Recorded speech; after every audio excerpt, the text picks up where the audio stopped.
Okay, today's lesson we're going to pick up with studying vectors from an algebraic perspective.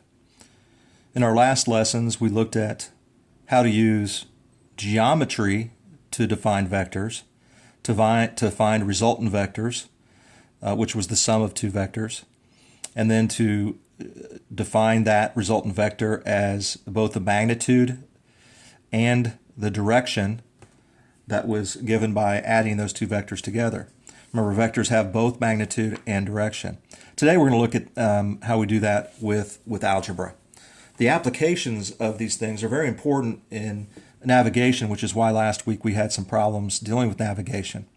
So let's get right to it. With today, we're just going to look at one example. And the first thing you need to understand about an algebraic vector and the way it's defined is that the vector is going to be positioned in the coordinate plane so that it falls into one of the four quadrants, unless, of course, it's a vector that's going perfectly vertical or horizontal. If we were dealing with navigation, that means if it was a north-south or an east-west vector, then it's going to fall on an axis. But otherwise, it's going to be in one of our four quadrants. And just like when we studied the unit circle, and we talked about the initial side and terminal side of an angle, we're also going to revisit that concept today. Not that a vector is an angle, but we know that a vector has not just magnitude, it also has direction. So for us, the magnitude of the vector, and if you look at this picture, and if you have to zoom in on your viewing device, then go ahead and do so, but on page 783 is where we're looking in section 8.4. The vector that's given by u here has two parts. It's got a vertical part. They're using b as the coordinate for the y, and then they're using a as the coordinate for the x. They're doing that probably just to differentiate it from a normal xy value. But it really is just the same thing. So you can even see the word position vector on your paper. So the way that we're going to define this vector is not with a picture, but with an ordered pair, but in a special form. So if it was just an ordered pair in parentheses, you know we're dealing with an ordered pair in the coordinate plane. But when you see these special symbols, remember I've said throughout the year that math is a language. These symbols, in a different context, if they were a little less oblong, they might be considered less than and greater than symbols. But these two symbols, and I'm not sure what their exact name is, but those two symbols next to each other like this with an ordered pair inside means we're talking about a vector. So the vector u given by the ordered pair AB is going to have a magnitude that is nothing more than the result of the Pythagorean theorem. Those two, the A value and the B value, form the legs of a right triangle. So if you look in the green box here, what they're saying is that the magnitude, not the direction angle, we'll get to that in a second, but the magnitude of a vector that's defined algebraically by the ordered pair where the vector terminates. I should have mentioned that earlier. The vector terminates at that point AB. It's given by simply the Pythagorean theorem, the square root of the quantity a squared plus b squared. So that's going to be your magnitude every time. That'll be a real simple calculation on today's 4 assignment questions. Now, the direction angle for the vector is going to remind you, again, I mentioned it earlier, it's going to remind you of when we were studying the unit circle. And we talked about the terminal side of an angle, the initial side always being on the x-axis in the positive direction. So like we did then, that angle can be given by the tangent function because the tangent is opposite over adjacent, and in this case, the opposite is the b value and the adjacent is the a value. Just like before when we were using the unit circle, it was the y over the x.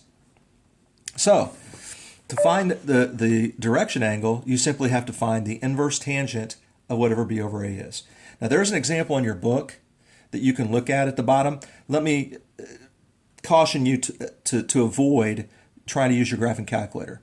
Now, you could probably figure out how to follow these directions, but it's not going to have as much meaning to you because we haven't studied polar coordinates yet.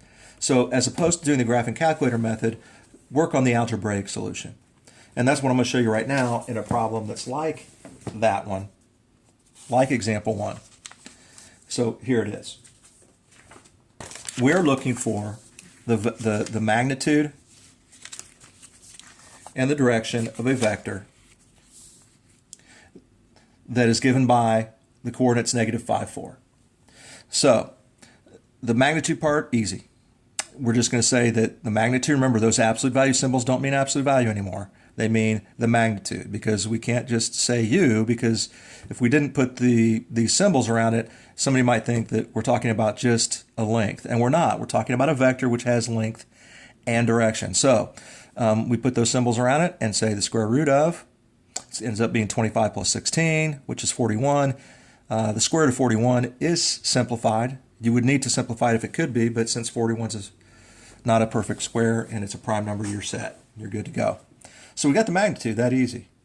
To get the direction angle, then, you need to realize that this vector, because the coordinate for x is negative and the coordinate for y is positive, that's in the second coordinate. So as you look at a picture of it, what you see is that the angle theta we're looking for, the direction angle, is this one, and it's in a blue. I'm not sure how well you can see the color on your screen, but I've also put an angle over here, and I put a prime with it. Remember, theta prime was referring to our reference angles. And so in this case, when we look at the tangent of that theta prime, we're talking about 4 over negative 5, so negative 4/5. And what happens is when you take the inverse tangent of negative 4/5, you end up with a negative 38.7 degrees.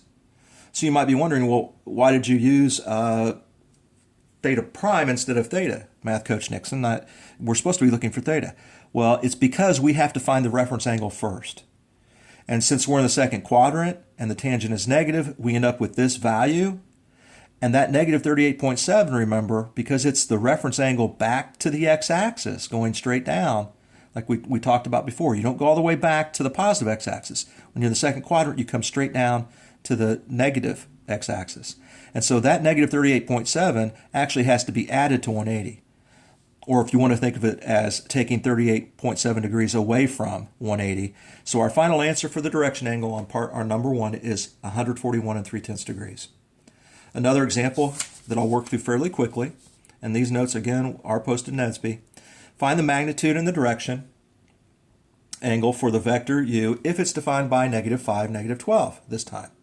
So this time the negative 5, negative 12 will make that in quadrant 3. So we're going to remember in a moment that the tangent in quadrant 3 is positive because, remember, opposite over adjacent, which is the same thing as y over x, is going to be negative over negative this time. So that means tangent's positive. What does that mean? Well, we'll see that in a second. First, the easy part, just find the magnitude. That's a negative 5 squared and a negative 12 squared. If you want to do the 25 plus 144 and take the square root, go ahead. Some of you may remember your special Pythagorean triples from either geometry course or when I tried to remind you of them in the third quarter. 5 and 12 goes with 13. 3 and 4 as legs would go with the hypotenuse of 5. Another one was 8, 15, and 17. And then if the hypotenuse is 25, you could very well have legs of 7 and 24. So those are 4 examples of Pythagorean triples. There's an infinite number of them, but if you remember some of them, it just means you don't have to calculate as much. Now on the direction angle this time, because it's in quadrant 3, what you'll find out is that when you do the inverse tangent and you put the y value over the x, remember, opposite over adjacent, that's y over x, you end up with a positive 12/5. And this turns out to be 67 4/10 degrees.